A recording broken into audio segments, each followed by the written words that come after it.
Okay,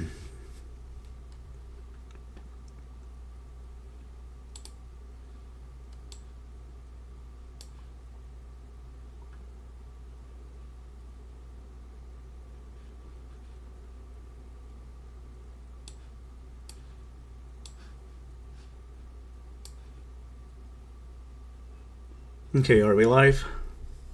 I think so. Okay, hey guys, welcome to a new week of the application development and what's happened since the last time. Last time I showed what we had developed so far in the chart, and the last thing that I was going to add was the ticks coming in, feeding. The market's been closed for about 40 minutes, or at the end, going into a holiday weekend. And as you can see, I've got ticks here. So the ticks are slow updating. It's a slow market, but the candle here is a little bit different colored. And we could get maybe up to 2 of these candles, depending on how these 2-minute ticks fall, 2-minute candles fall with the ticks that are coming in, that it may expand. And what I've also added is that each of these trend lines will calculate in real time on that bar as well, so they will adjust as the bar is moving, so you can see the real-time changes in the bar of these trend lines as that bar moves around. And so that was the thing. Also on the trend lines here for the higher time frames for the 15-minute EMA and the 5 EMA, which is kind of overwritten. It's this dotted blue line, but the 21.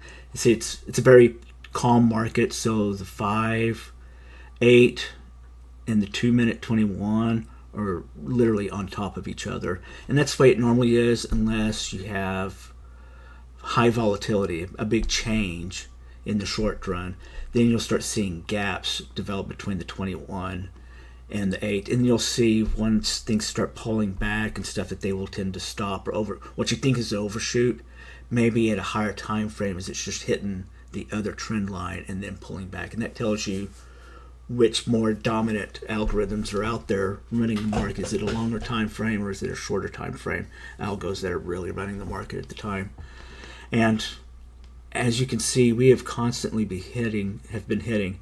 If we're not hitting the 8, then if it does go through the 8, it starts finding resistance as it gets to the 21, or at the higher time frame 8. We didn't even go up to these higher time frames before we had to change in direction to keep following the trend down towards the end of the day. And that's what we're kind of looking for. And as you can see, these right here, the trend lines, the calculations kind of stopped, and I think I still have one more bug to iron out, but it has to do with how these trend lines are being calculated on these candles. So that's going to be work for next week. This is, that's why I wanted to do this while we're at the end of the day and live streaming the ticks.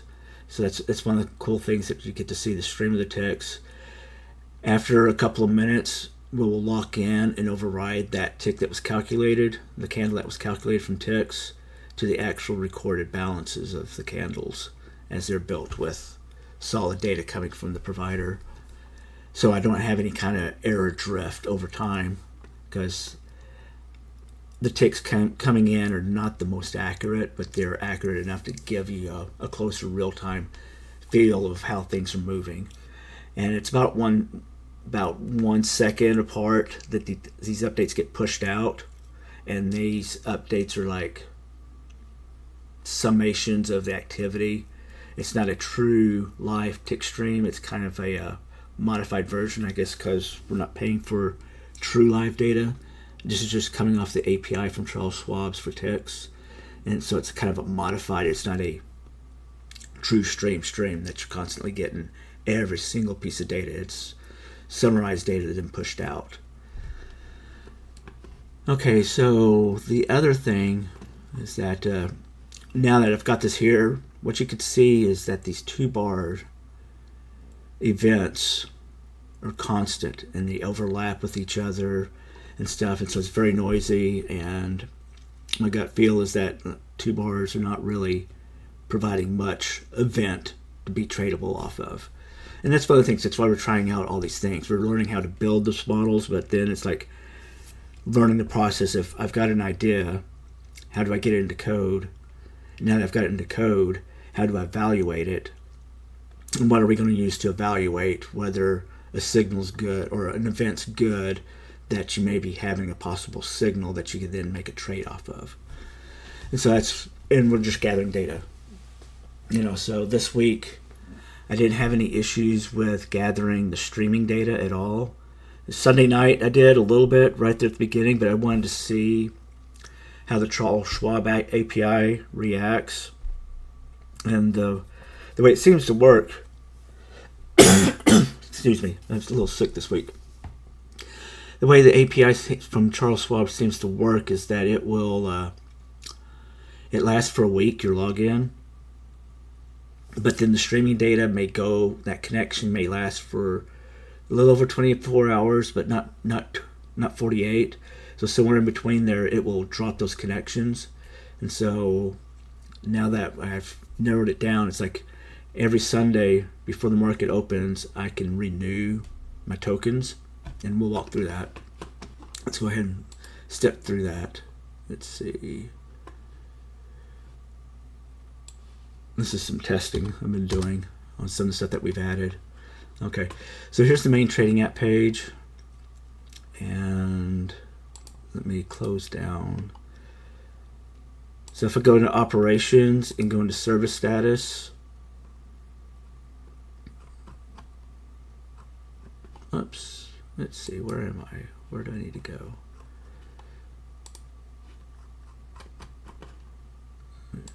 Should be service status.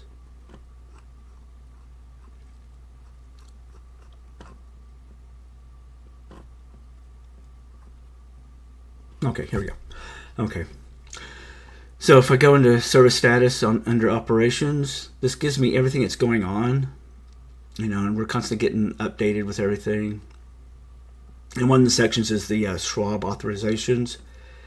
I can go to connect to Schwab and refresh my authorization, and so that downloads a new token, and I validate that I want this application to have access to these specific accounts.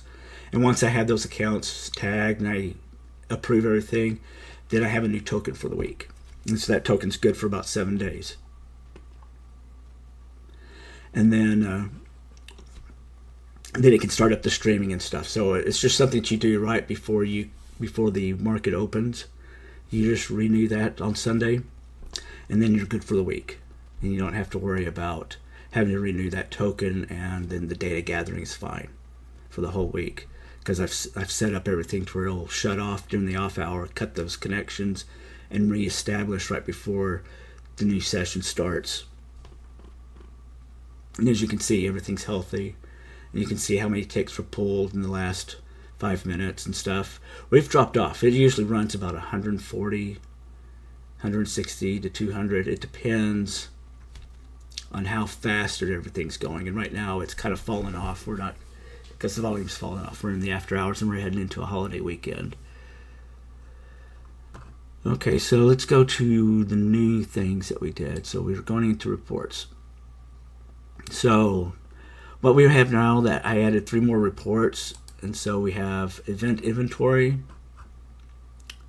and I can run it for a time frame. This is where we can start building analysis. So now I have built the inventory, so you can see out of all the different things that we're tracking events on, you can see for that week we had 714 2-bar reject lower bounds, 697 2-bar reject upper bounds, 2-bar failed. There's a lot of instances. And then as we get down into the EMA stuff, you have basically 1 or 2 a day. And what's happened this past week is that we have some really long trending sessions. So it breaks down and then it goes up for 100 points and it's trend. So it breaks above and out of a EMA, and it keeps going, and it only comes back and maybe touches the candle actually just touches the 9 EMA. You don't have the EMAs crossing or anything. So there's no, once that breakout happens, there's no further. We're not in a sideways market anymore. So it's been up for the past 4 weeks. We've had some pullbacks, but those pullbacks have been minor. There's been some 2 action, but the 2 action lasts for half an hour, 2 hours before it changes direction. Then you get a cross. So you're getting only 1 or 2 signals a day. And so, and that's what we're looking at, trying to get short-term data that if this happens, here's the conditions. And so all I need to do is collect more and more data, and then as we start evaluating the models, and that here's a condition, and here's all these variables, this is what it looked like, and this is what happened, and then we can start comparing apples to apples, and not saying, okay, I've got a crossover, and just go on that crossover, or I've got a touch, and there's nothing to evaluate, there's no volume to generate from, or to evaluate to know what are my odds of it doing. I've been doing some other readings for how to get this down into a percentage probability of, if I'm going to touch, will it reverse? If I get a crossover, 5 minutes later, what's it going to look like? So we want to build those probabilities up and say, and so we're just adding things in and saying that this is this type of regime. We're at this kind of volatility. We're at this kind of volume. And then it gives you a higher probability because you start narrowing down based on 5 or 6 variables that this is what I'm going to get. So this is the beginning of it, so we can start evaluating.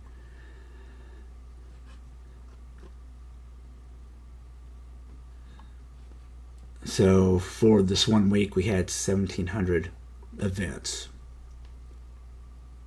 And then we could break down by the type. And I put it into some time frames. So we're already building time frames, time of day. So if I can add all this data in, we can start evaluating based on that. So as you can see, I'm getting a lot of noise in the overnight. And in the pre-market, it's a little bit better. And then as you go through mid-morning, lunch, and as you expect, as you get down to later in the day, you get less and less types of events. And we're hitting what is expecting is just that the overnight, since it goes barely trends up and down, you just get noisy signals. They're not the events happening because 2 bars met their criteria. But then the next 2 bars, as you add in the next bar, then those 2 bars created an event because they're so close. So you're not really getting much information out of the nighttime, which is what is expected. But now I have data in here showing me that's expected. It's like overnight, you really can't trade overnight based on these kind of things. But as you get down into pre-market, mid-morning, the lunchtime, early afternoon, power hour, there's less of these events, but because there's less of them, we're probably getting more solid information out of it as well. But we'll see. So I've got event density, so you're getting like 4 events an hour. And those 4 events, the quality of them is very low on the 2 bar. And then as we get down into the EMAs, you can see you're not even getting an event an hour. It's like a 5% chance an hour. And that's telling you maybe these are more quality. That's something that we've got to evaluate. And this is just the beginning stage. This is just to let me know how often do they happen. And then maybe some of my criteria on what it means to be this is not what I need to do. I need to tighten it up or loosen it. That's part of the data gathering. You got to gather data first, under criteria, evaluate it, and then see, do I need to modify how I'm modeling it. Okay, the next thing we added was this event feature snapshot. So let me put my dates in. So it will store the last value that you put in, so I don't have to keep typing it over and over again. Then I can build a snapshot. So this is all reading against our database. So we're storing everything and then going through and creating all the events. And then once the events are created in its own table, now I can start building other things off of that. And that's how you do some of the modeling. And as things keep going, we're going to just keep adding. So I think the events are also on a service, so they're constantly being created. And one of the features that we have that I've put into the chart is that we'll start getting event signals saying that we have an event developing here on this candle as it's going. That way I'm not 4 minutes behind. I'm trying to get it to where this is a real time, and it's like here you're entering an event cycle, and it's only as we go through and confirm that we'll solidify it, but I will have a flashing event cycle here. That's one of the goals that we'll have.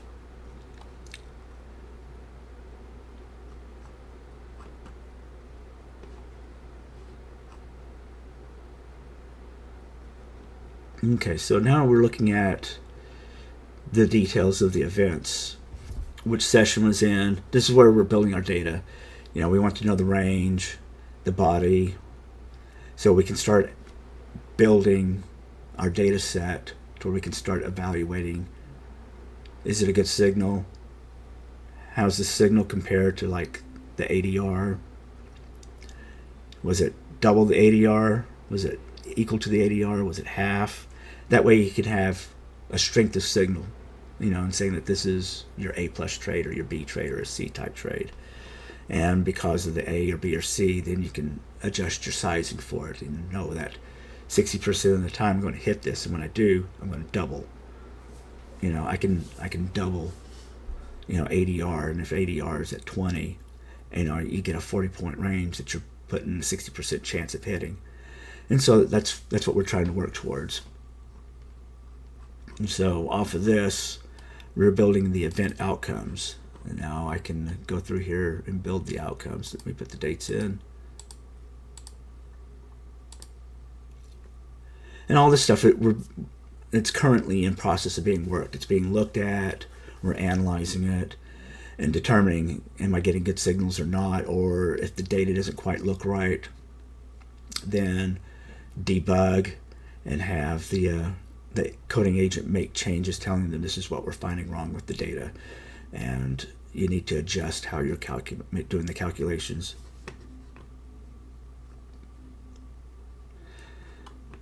Okay, so here's after we've done some evaluation, we have 10, and these cycles completed. 8 of the 10 were favorable. The advantage was 15. So when we hit the 2-bar reject upper, out of the 10 times that the signal got generated, 8 out of the 10 times it was rejected, and when it rejected, we had a 15-point move. So this is a good thing. And then after 5 bars, it closed down 4. So we're knowing that the move is going to be 15 points, and you end up down 5 bars later. This is kind of the information. So this is kind of information I'm looking for. And so even though the 2-bar signal that we're getting here, I'm not breaking out exactly which 2-bar. But as we evaluate things, it's like, okay, we probably want to tag these with the specific 2-bar to where we know. I can click here, and off to the right, we have a 2-bar reject. So it just so happens that here we have a 2-bar reject signal. And by having the signal feed enter the trade, we should end up down at least 4 on average, 5 bars out.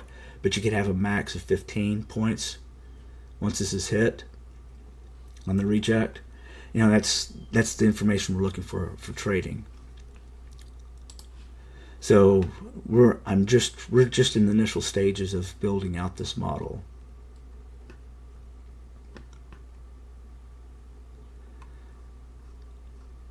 And evaluating everything. And that's kind of where we stand right now for the week. So I'm collecting data. The chart is to a point where I can live with it as is for right now.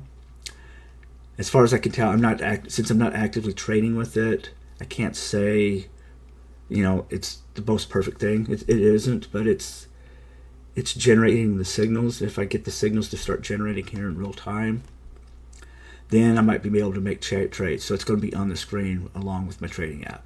So I'll have it on one screen, and I may put in like sound notifications or something just to let me know, to where if I'm caught just staring at one, it'll alert me to things. I can make a quick look and see. But so that's it. It was a lot of changes over the week. It's not quite as big as everything I did for the week before when we introduced the chart and got all this working in. But it's the refinement. So, as everything goes, it's like the 80-20 rule. You can get 80% there on 20% of your effort. It's real quick to get there, but then the remaining 20%, it may take another double the effort that you had. And so it's just how far do you want to go? And I've gotten this to a point where it's good enough. Now I need to start looking at the model and the information's in the model and start refining that down to where I could actually move. So we've built the entire pyramid. Now it's like we're filling out the details, making sure all the blocks are in place. And I'll continue working on this and doing research on other types, because the goal is to get to a point where I have a probability matrix out there that when you hit the signal, then here's your probability of it. And then if the probability is great enough, and we'll have to measure, because the market's constantly changing and you don't want to overfit your models to the market that you're in today, because the market you're in today is probably not going to be the market you're going to be in tomorrow. It'll be a slight variation, and you want to be able to handle those variations. And then as you start deviating from what you were doing 2 weeks ago, then it's like, okay, well, what's performing now? And you're constantly evaluating the models. And so you keep looking at the data, and it's like, wait. You want to weight the most recent changes in the market and let the model, as it goes back in time, count less and less as you go back in time. So that's, that way you are at the forefront. And we're not looking for, in a true sense, what's statistically valid, because we don't have enough events, and that may take years as we build data. But I know that the way the market acted yesterday versus today, there's not a big variation. We did have some turnarounds and the whatnot. Let's see. So as we go back in time, you can see there are big moves, and these big moves, you don't get the crossovers on the events as much as what you're used to seeing. And you can see when I scroll it in like this, that the 2-bar is just overwhelming. And it's like it's not tradable, because you're not even in the trade and you're already getting another signal for a 2-bar. And so that's why we're going through. It's like, if I get this trade notification, you treat the first one and go with that, or the subsequent ones after that, just reinforcement that you're in that 2-bar rejection, because you just got a rejection. Now it's going down. It's going down again on the next bar. Oh, I just triggered another rejection because the second bar is lower than the first bar, so you had a rejection. And so here I am down 9 bars, and I've got 8 different signals for rejection. Well, it's really just one signal, and it's just a continuation. And so that's where we've got to work on everything. And that's where we're working towards. It's just that right now you're seeing how it looks in its raw form as we're still working on the model itself. But, these are the events. And it's like, well, do I count this as an event? And that's what we're going to work back. It's like, okay, I have an event. I triggered this. And now the next bar, I've got a new event. Is it the same as the previous event? If so, then it's continuation. So it's not a new event. And so you don't record it. And that's what we're going to work towards. Okay, I think that's all I have to say this week. It's been a very productive week. I'm a little under the weather. I'm happy with the way the Codex model's working. And under 5.5, it's been a little bit different, and some of these changes I'm making now, I'm loosening up. I used to have, so when I do a step of what we're implementing, it's usually broken down into 5 or 6 different steps. It's like, first evaluate the current code. Okay, now look at how the new request change for code is coming in. How does that impact it? And so then it will go through and evaluate, look at the things, and then kind of write up what it sees, and this is what the changes it's going to do. And then I'll review that and say, this looks good. This is what I would do. This is what I'd expect it to be making changes to. Because even though you're letting the AI do the coding, you still need to know what's kind of going on underneath the hood. I'm not writing the code itself, but I need to know what it's evaluating, what it's going to make changes to, and then let it do the update. And then I want those updates broken down to where if you made an update and it's big enough of a change that requires, if I wanted to see it, that you have to stop and restart the application, then stop there. Then I stop and restart. Because, since we're doing all these changes very small, we're doing,